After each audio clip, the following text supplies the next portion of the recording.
Welcome back to perfect पुस्तक। दोस्तों, आज है बुधवार और सेट नंबर 61 हाजिर आप लोगों के सामने। 60 सेट ऑलरेडी हो चुके हैं। कोई छूट गया है तो प्लेलिस्ट का लिंक डिस्क्रिप्शन में। फिर से वही इंपॉर्टेंट क्वेश्चंस को लाया हूं जो एग्जामिनेशन में 3 बार से ज़्यादा पूछा जा चुका है। हर एग्जामिनेशन के लिए काफ़ी इंपॉर्टेंट है। ये मेरा टेलीग्राम ग्रुप है, लिंक डिस्क्रिप्शन में दिया गया वैसे। तो चलिए आते का क्वेश्चन नंबर 1 पे देखते हैं पहला नंबर क्वेश्चन क्या है। और इसमें से कोई सेट छूट गया हो बिल्कुल मत घबराना, प्लेलिस्ट का लिंक डिस्क्रिप्शन में दिया गया है। चलो, पहला क्वेश्चन क्या है। रेडोल्फ झील किस देश में है? क्या नाम है?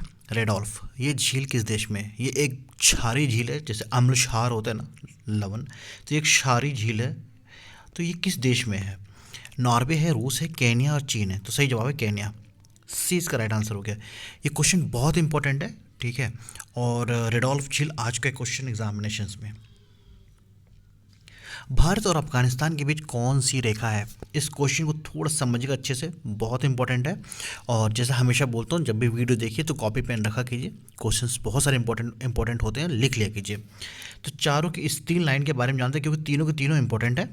तो सबसे पहले हम लोग स्टार्ट करते हैं, चलो मैकमोहन से स्टार्ट करते हैं। तो मैकमोहन रेखा जो है ना, ये भारत और चीन के बीच है। कहाँ है? भारत और चीन के बीच क्या है? कौन सा मैकमोहन रेखा? ये एग्जामिनेशंस में आ चुका है। रेड क्लिप की बात करें तो भारत पाकिस्तान और इंडिया का पाकिस्तान और बांग्लादेश के बीच है। तो इंडिया, बांग्लादेश, पाकिस्तान, इन सब के बीच है आपका रेड क्लिप रेखा। बात करते हैं डूरंड रेखा की, तो भारत अफगानिस्तान के बीच है और अफगानिस्तान पाकिस्तान के बीच भी है।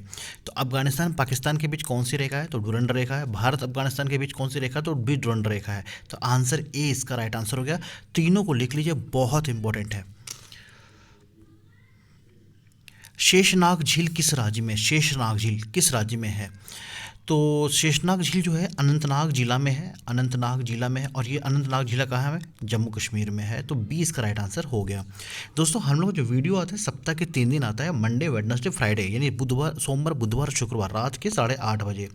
हम लोग वो क्वेश्चंस टारगेट करते हैं जो एग्जामिनेशन में 3 बार या 3 बार से ज़्यादा पूछे गए हैं। तो वो क्वेश्चंस बहुत इंपॉर्टेंट होते हैं। तो आगे एग्जामिनेशन जो भी हैं, एसएससी है, रेलवे है, एनटीपीसी, जो भी एग्जामिनेशन है जहाँ जीके पूछा जा रहा है, उनके लिए बहुत इंपॉर्टेंट होता है। क्योंकि बहुत सारे क्वेश्चंस ऐसे होते हैं जो रिपीट किए जा रहे हैं, है ना। तो ये क्वेश्चंस आपको आगे आने के चांसेस बहुत ज़्यादा हैं।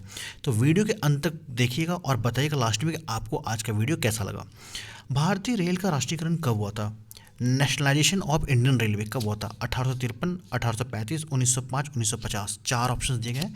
आपको क्या बताना है कि भारतीय रेल का राष्ट्रीयकरण कब हुआ था? सही जवाब है 1950। डी इसका राइट आंसर हो गया। ये भी बहुत इंपॉर्टेंट क्वेश्चन हो चुका है। अगले क्वेश्चन पे आते हैं।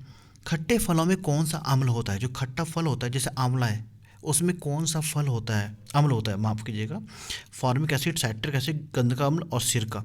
सब में होता है साइट्रिक एसिड, ठीक है। बी इसका राइट आंसर हो गया। खट्टे फलों में कौन सा अम्ल होता है? साइट्रिक अम्ल होता है। अगले क्वेश्चन पे आते हैं। केंद्रीय अंतर्देशीय जलमार्ग प्राधिकरण की स्थापना कब हुई थी? केंद्रीय अंतर्देशीय जलमार्ग प्राधिकरण, इसकी स्थापना कब हुई थी? 1986, 1995, 1987, 1998। तो 1986 में हुई थी। इसका हेडक्वार्टर कहाँ पे है? इसका हेडक्वार्टर है नोएडा। नोएडा कहाँ पड़ता है? उत्तर प्रदेश में है। भारतीय वन अनुसंधान संस्थान कहाँ पे है? भारतीय वन अनुसंधान संस्थान कहाँ पर है? देहरादून, नैनीताल, हैदराबाद और लखनऊ। सही जवाब क्या हो? देहरादून। ये कहाँ पर है? ये उत्तराखंड राज्य में है। उत्तराखंड राज्य में है देहरादून। तो भारतीय वन अनुसंधान संस्थान, ये बहुत इंपॉर्टेंट क्वेश्चन एग्जाम में कई बार देखा गया है। अगले क्वेश्चन पे आते हैं। काकरा पार परियोजना किस नदी पर? काकरा पार परियोजना, ये भी क्वेश्चन बहुत इंपॉर्टेंट है। काकरा पार परियोजना किस नदी पर है? कृष्णा, नर्मदा, ताप्ती और यमुना। तो ये जो है गुजरात में है और ताप्ती नदी पर है। सी इसका राइट आंसर हो गया। सीमांत गांधी किसका नाम था? कहीं कहीं इनका नाम फ्रंटियर गांधी भी मिलेगा। सीमांत गांधी हो या फ्रंटियर गांधी हो, किनको बोला गया था? खान अब्दुल गफ्फार खान, अबुल कलाम आज़ाद, भीमराव अम्बेडकर, मोहम्मद अली जौहर। आपको जवाब पता होता है तो कमेंट बॉक्स में या फिर कॉपी में क्वेश्चन नंबर लिखे आंसर जरूर लिखा कीजिए, ए बी सी डी जो भी है। तो आपका एक ना रिविज़न होगा, ठीक है। छोटे से पेज के कोने में लिखा कीजिए इससे। तो खान अब्दुल गफ्फार खान को ही सीमांत गांधी बोलते हैं। Coming to next question. अगला क्वेश्चन क्या है वो देखते हैं। ग्लूकोज के एक अणु में पूर्ण ऑक्सीजन से कितने एटीपी अणु प्राप्त होते हैं? एटीपी अणु क्या होता है? देखो, एटीपी अणु क्या है? एटीपी बेसिकली क्या है ना, ऊर्जा का एक भंडार है और इसे ऊर्जा का मुद्रा भी कहते हैं। समझिए, बहुत इंपॉर्टेंट पॉइंट मैंने बताया, लिख लीजिए। एटीपी अणु क्या है? ये ऊर्जा का भंडार है और इसे ऊर्जा का मुद्रा भी कहते हैं। तो ग्लूकोज के एटीपी अणु में पूर्ण ऑक्सीजन से कितने कितने एटीपी अणु होते हैं? एक अणु के पूर्ण ऑक्सीकरण से कितने एटीपी अणु प्राप्त होते हैं? तो है 38। ये क्वेश्चन एसएससी सीजीएल का है, बहुत इंपॉर्टेंट क्वेश्चन ये। पूर्ण रूप से पहला भारतीय बैंक कौन सा था? ऑप्शन क्या क्या? Bank of India, state bank of India, Punjab national bank, Allahabad bank. पूर्ण रूप से पहला भारतीय बैंक तो वो था पंजाब नेशनल बैंक। तो इस बैंक की स्थापना कब हुई थी? 1894 ईस्वी में इसकी स्थापना हुई थी। जो स्थापना किया था दयाल सिंह मजीठिया और लाला लाजपत राय ने। किसने किया था? दयाल सिंह मजीठिया और लाला लाजपत राय ने बैंक मिलकर इस बैंक की स्थापना की थी। और इसका हेडक्वार्टर कहाँ है? द्वारका, न्यू दिल्ली। कहाँ पर है? द्वारका, न्यू दिल्ली में पंजाब नेशनल बैंक का हेडक्वार्टर। तो पूर्ण रूप से पहला भारतीय बैंक बना पंजाब नेशनल बैंक, जिसकी स्थापना 1894 ईस्वी में हुई थी। ज्योति तीव्रता का एसआई मात्रक क्या है? ज्योति तीव्रता एसआई मात्रक मतलब क्या होता है? एसआई मतलब सिस्टम ऑफ इंटरनेशनल मात्रक, यानी यूनिट। एसआई यूनिट ये एक ऐसा यूनिट है जो पूरा विश्व मानती है, पूरा इंटरनेशनल लेवल पे चलता है। तो ज्योति तीव्रता का एसआई मात्रक क्या है? रेडियम है, केल्विन है, मोल है, कैंडला है। सही जवाब होगा कैंडला, डी इसका ऑप्शन हो गया। तैरने के नियम की खोज किसने की थी? तैरने के नियम में क्लास 8 का क्वेश्चन है, देखो। तभी कहता हूँ, आप अगर 7 to 10 बढ़िया से पढ़ लियो ना डीपली, तो आपको जीके में बहुत मदद मिल जाता है। ये 8वीं क्लास में पढ़ा था, आर्किमिडीज का नियम। तो यही था तारने, जिसका कौन सा नियम होता है? उत्प्लवन नियम, अगर आपको याद हो तो। उत्प्लवन नियम था, क्या होता था? जैसे कोई चीज़ पानी में जाता है तो ऊपर की ओर फेंकता है, पानी के नीचे से जो ऊपर की ओर फोर्स लगता है ना। तो वो किसने दिया था? आर्किमिडीज ने ही तो दिया था ये नियम। अगले क्वेश्चन पे आते हैं। पोलोनियम के समस्थानिकों की संख्या कितनी होती है? पोलोनियम के समस्थानिकों की संख्या 25, 27, 29 और 31। बहुत इंपॉर्टेंट क्वेश्चन है। ये होता है 27। ऑप्शन नंबर कौन सा है? 20 बी। 20 का राइट आंसर हो गया। पोलोनियम में समस्थानिकों की संख्या होती है 27। अगले क्वेश्चन पे आते हैं। हाइड्रोजन बम विकसित किसने किया था? बहुत important question, very very important question ये वाला, कि हाइड्रोजन बम विकसित किया गया था एडवर्ड टेलर के द्वारा, लियो जिलार्ड के द्वारा, एर्नस्ट लॉरेंस के द्वारा और जॉर्ज गमोप के द्वारा। तो एडवर्ड टेलर ने किया था हाइड्रोजन बम का आविष्कार, और वो किया था 2 नवंबर 1952 को, 1952 को। क्लियर है? तो दोस्तों, आप लोग किस चीज़ की तैयारी कर रहे हो? आप कमेंट बॉक्स में ज़रूर बताना। एसएससी, रेलवे, पुलिस, पीसीएस, आप क्या तैयारी कर रहे हो? कमेंट बॉक्स में बताना ज़रूर से। और हम लोग जो वीडियो लाते हैं मंडे, वेडनेसडे, फ्राइडे को लाते हैं रात के 8:30 बजे। हम लोग वो क्वेश्चंस को टारगेट करते हैं जो एग्जामिनेशंस में 3 बार या उससे ज़्यादा पूछे जा चुके हैं। कई बार क्वेश्चन तो ऐसे होते हैं जो 10-10 बार आ चुके हैं। तो सारे क्वेश्चंस बहुत इंपॉर्टेंट है। वीडियो अच्छा लगे तो लाइक कीजिएगा, दोस्तों से शेयर जरूर कीजिएगा। और ऐसे वीडियोज़ अगर आपको और चाहिए तो जैसे हमने बोला कि सप्ताह में 3 दिन लाता हूँ, तो चैनल को सब्सक्राइब कर लेना ताकि आपको नोटिफिकेशन मिलता रहे। अगले क्वेश्चन पे आते क्या है वो देखते हैं। रेशम कीट का पालन का अध्ययन कहलाता है स्टडी ऑफ, जो रेशम क्या मतलब, इनमें से 4 ऑप्शन दिए, इसमें कौन सा ऐसा चीज़ है जिसका स्टडी जो है रेशम कीट से जुड़ा पड़ा है? तो पीसी कल्चर है, एपीकल्चर, सेरिकल्चर, सिल्वीकल्चर। देखो इसमें ये 3 के 3 बहुत इंपॉर्टेंट है। ये फर्स्ट 3 ना बहुत इंपॉर्टेंट है एग्जाम। चलो हम तीनों के बारे में बताते हैं, ठीक है? तो आप अपने देख लेना।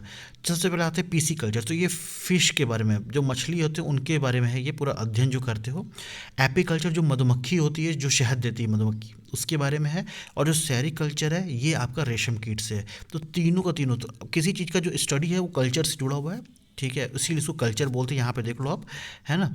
तो पीसी कल्चर किससे? मत्स्य पालन से है पूरा भारत में। और एपीकल्चर मधुमक्खी पालन से है। और सेरिकल्चर रेशम कीट से है। तो इसका आंसर क्या हो गया? सी हो गया। तीनों को तीनों लिख लीजिए, बहुत इंपॉर्टेंट है तीनों।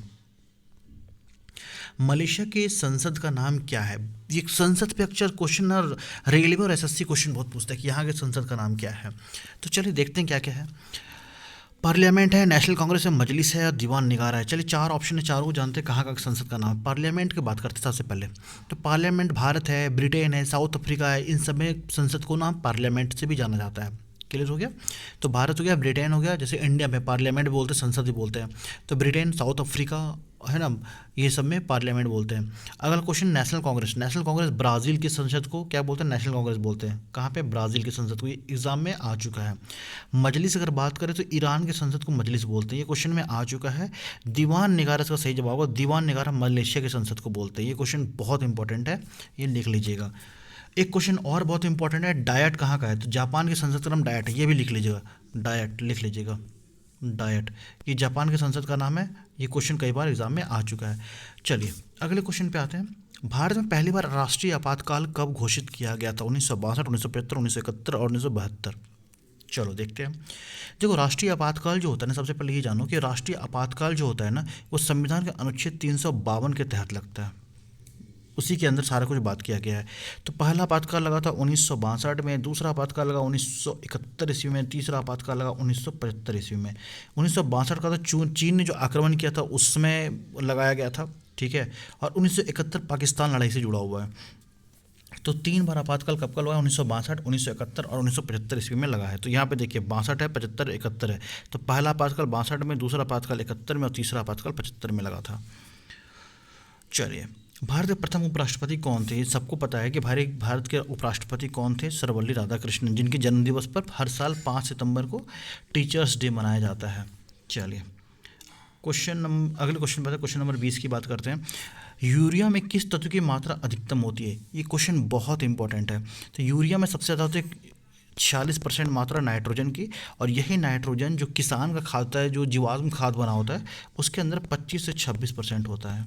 ये क्वेश्चन आ चुका है कि यूरिया जो किसान खाद होता है उसमें यूरिया की मात्रा कितनी होती है?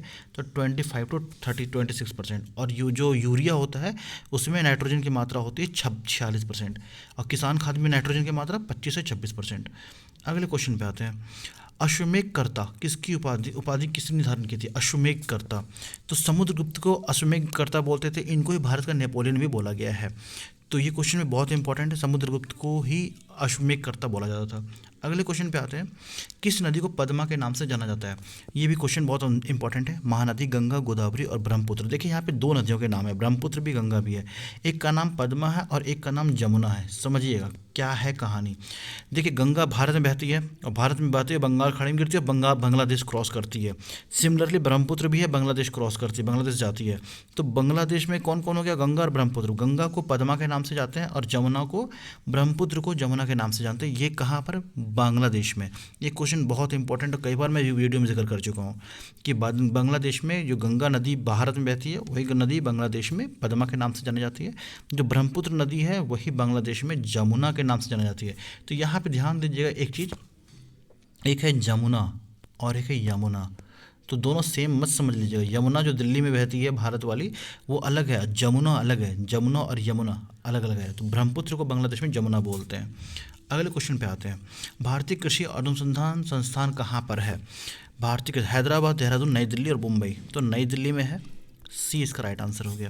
क्वेश्चन नंबर 24 और आज के वीडियो सेकंड लास्ट क्वेश्चन पे आते हैं। जीव द्रव्य में सर्वाधिक मात्रा में पाया जाता है, क्या है भाई? कार्बन है, प्रोटीन है, वसा है, जल है। तो जल पाया जाता है सबसे ज़्यादा मात्रा में। डी इसका राइट आंसर हो गया।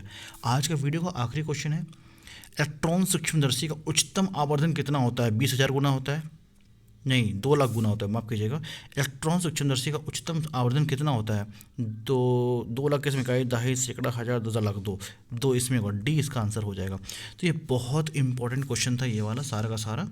तो उम्मीद करता हूँ कि आपको बहुत कुछ सीखने को मिला होगा। कुछ क्वेश्चन इंपॉर्टेंट थे जो आपने नोट डाउन किया, जो हमने साइड से बता रखे थे। वीडियो अच्छा लगा तो प्लीज़ लाइक कीजिएगा, चैनल पर नए तो सब्सक्राइब कर लीजिए ताकि ऐसे वीडियोज़ आपको मिलते रहे।